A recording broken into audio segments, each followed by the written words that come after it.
A health centre claims that the time a doctor spends with a patient can be modelled by a normal distribution, with a mean of 10 minutes and a standard deviation of 4 minutes. Part A says we need to use this model to find the probability that the time spent with a randomly selected patient is more than 15 minutes. And this is for 1 mark. So firstly, we're going to start off by defining our random variable. So we're just going to say x. We're going to let x equal the time spent. And then so in the question, we're trying to find the probability that the time spent with the randomly selected patient is more than 15 minutes. So writing this using our random variable, we've got the probability of x being greater than 15. And that's what we want to work out. So we need to calculate this. And we've been told that the model they use is a normal model. So we're going to say x, our random variable, is modelled by a normal distribution. And we've got a mean of 10, it says in the question, and a standard deviation of 4. So we put 4 here. And then we write it like this, so 4 squared. So when we've got all that, we've got all the information we need to put this into the calculator. So we're going to go into statistics mode into our calculator and go to normal CD. And then we're going to put in the data we've got. So we're going to have a lower, and in this case our lower is going to be 15, so we want everything greater than 15. So the lower is 15. Then for the upper, we're going to put a really big number, so I'm going to put 1,000.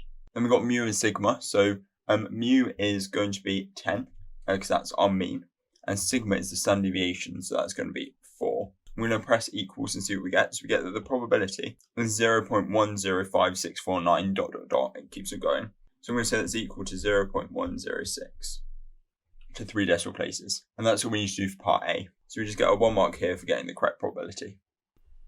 Now part B says some patients complain that the mean time a doctor spends with a patient is more than 10 minutes. So the receptionist takes a random sample of 20 people and finds that the mean time the doctor spends with a patient is 11.5 minutes. So in part B, we need to state our hypotheses clearly and using a 5% significance level, test whether or not there is evidence to support the patient's claims.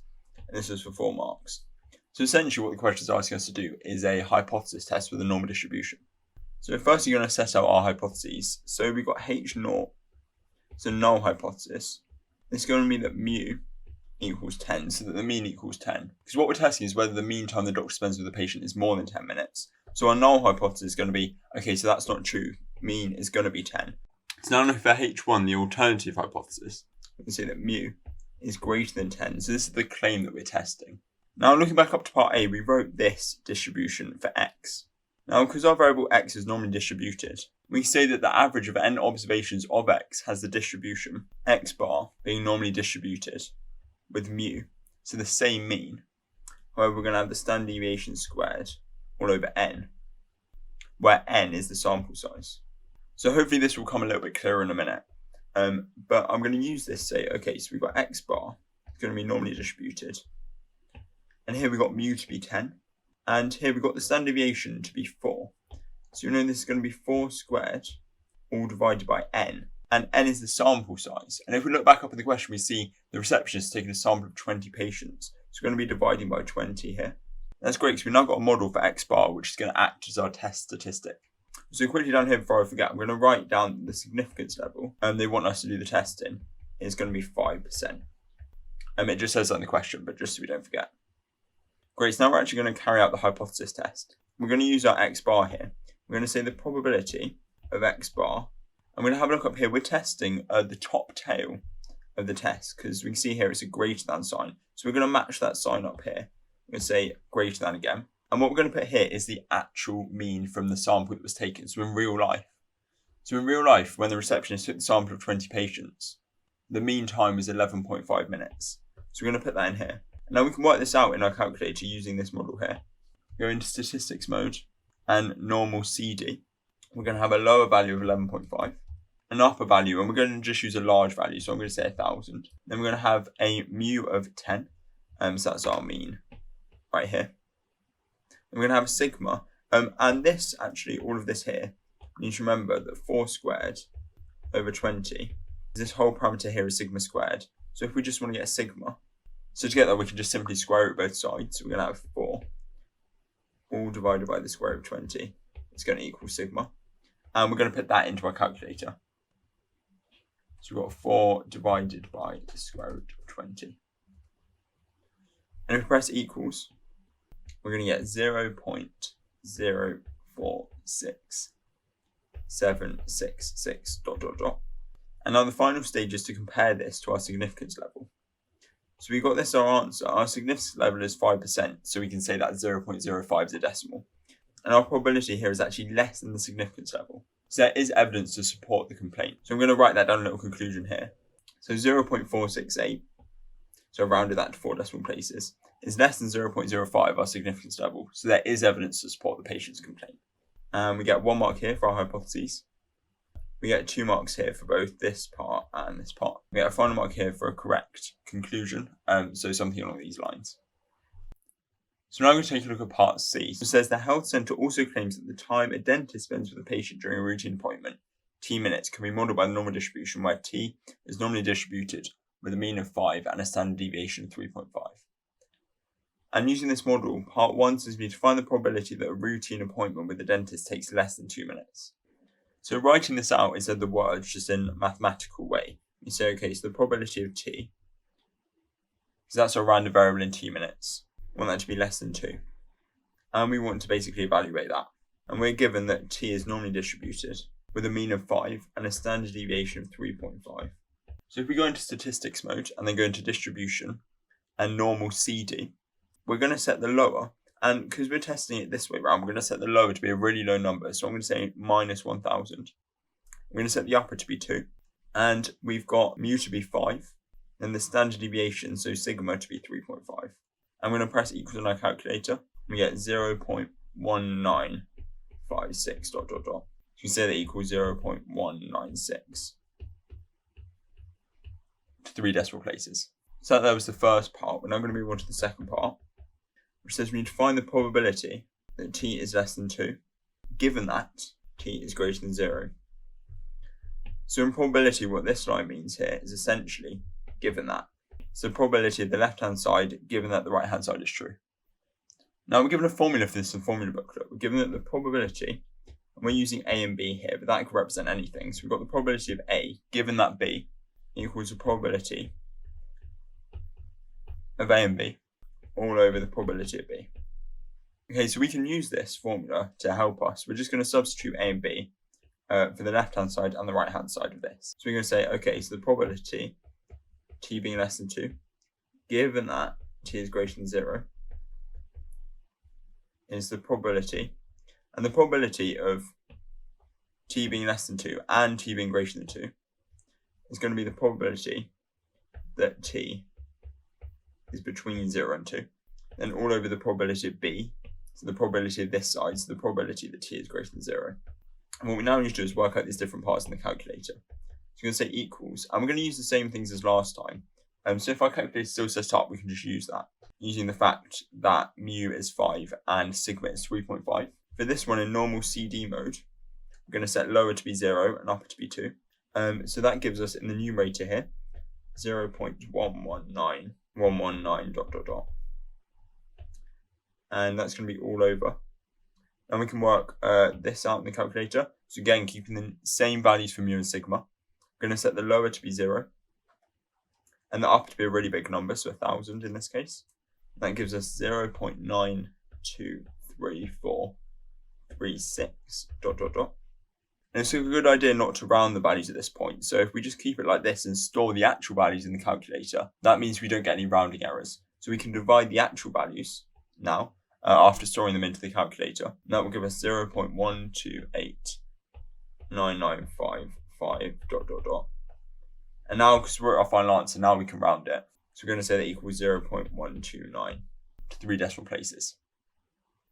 Now, part 3 says, hence, explain why this model for the normal distribution may not be a good model for T. So now this all comes down to what T represents. So if we look back and think in the question, a random variable T represents the time the dentist spends with a patient during a routine appointment. So the time an appointment is going to take can't be negative. It's going to have to be greater than 0. However, just homing in on the denominator here, for example, the probability that T is greater than 0, here we get that 0.923436 ... But we'd expect this to be even closer to 1, given the fact that you can't have a negative time for an appointment. This should essentially be really, really close to 1. So within this model, there's a relatively high probability of T values which are less than 0, which is impossible in the situation of the question. And this suggests to us, given the context of the question, that it wouldn't really be appropriate. That this model wouldn't really be appropriate for the situation. So I'm going to try and write that succinctly here. So the current model suggests, we say non-negligible. So even though it's a relatively small proportion, it should be even less. There shouldn't really be any probability of t values less than 0, which is impossible given the situation in the question. So for this question, you get 1 mark for the first part here. You get 3 marks here for essentially going through this process to get down to the final probability. And then you get 1 mark here at the end for a reason along these sort of lines. So lastly, we're going to take a look at part D. So the dentist believes that she cannot complete a routine appointment in less than 2 minutes. She suggests a health centre should use a refined model, only including values of t being greater than 2. Part D says we need to find the median time for a routine appointment using this new model. Give me your answer correct to 1 decimal place. This is for 5 marks. So we need to think about what the median is. So I'm going to visualize it using a line like this for the minute. And the median is essentially the halfway point in the data. So if we say here is the median, and since we think about it, when working with probability, the whole thing is going to be 1 because it's 100%. So look at the median. We can either pick above it or below it. Because we know it's halfway, the probability is going to be 0.5. So hopefully this will make a bit more sense in a minute when I write it out. So I'm going to say the probability, I'm going to use our random variable t that we've been using in the past parts as well. I'm going to say is greater than, I'm going to say little t. And this is where little t is our value for the median. So this is the median. But we also need to remember that our model was modified a little bit since we last used it to only include values of t greater than 2. So we need to add a little bit in here. We're going to say, given that t is greater than 2. And as we explained over here, for the median, we're going to say, okay, so that's going to equal 0.5. So essentially, this is what we're working with now. And our goal is to try and work out what the value of the lowercase t here is, and that will be our median. And you should remember up here, we worked with conditional probability before, and we had this. So the probability of A given that B is the probability of A and B over the probability of B. So we're going to apply that here as well. I'm going to say the probability of t being greater than t, given that t is bigger than 2, equals the probability of the intersection between these two parts. And if we just have a think about this quickly, if here we've got the probability that t is greater than 2, but we know all values of t are going to be greater than 2 because this is our lower condition. That's what it said in the new model. We know for a fact this value of t is going to be greater than this 2 because as we explained over here, the median is halfway. So the intersection between this part and this part is just going to be this part. So we've got the probability of t being greater than t, and all over the probability of this part. It's the probability of t being greater than 2. And again, that's going to equal 0.5. Now I'm going to evaluate that using the calculator. And you should remember using the model that t is normally distributed with a mean of 5 and a standard deviation of 3.5. So using that, firstly, I'm going to evaluate the denominator in the calculator. To go into normal CD mode, I'm going to set the lower to be 2 and the upper to be a large number. So in this case, I'm going to say 1,000. I'm going to set mu to be 5 and sigma to be 3.5. And in doing so, we get the probability to be 0.8043 ... If I write that out, we've got the probability of t being greater than lowercase t, all divided by our 0.8043 ... equals 0.5. Now make sure to save this value in the calculator so you can keep it to as much accuracy as you can, and then we'll round it at the end. So what we're now going to do is multiply both sides by this value here. So we're going to get the probability of t being greater than lowercase t equals 0.40215 ... Now we're getting close to a point where we can work out what this value is. So we're now going to use the inverse normal function on our calculator. Now unfortunately, depending on what calculator you have, you can't necessarily evaluate this straight away like this. We need to have this sign the other way around. So we want the probability that t is less than lowercase t. So we're going to have to do 1 minus this. So 1 minus 0.40215 ... We're just going to give us 0.5978 ... So now we've done that, if we go to inverse normal mode onto the calculator, if using a graphical calculator, you need to select the left tail. However, if not, that should automatically be done by default. That's because we're testing here the left tail here. Just a side note, if you're using a graphical calculator, you could have skipped this step because it will allow you to select the right tail and do it directly with this number. Well, we're going to be using the left tail and using this line here. So we're going to set the area to be this. So our 0.5978 ... We're going to set mu to be 5 and sigma to be 3.5. And the answer the calculator gives us back will be the value for t. In this case, that's going to be t equals 5.867 ... And the question asks us to give the answer to one decimal place. So we're going to say that equals 5.9 to one decimal place. And this right here is the final answer. It is the median. So we need to see where we get the marks. We get our first mark up here for writing a statement like this. We then get another mark for writing it like this, so using the conditional probability formula.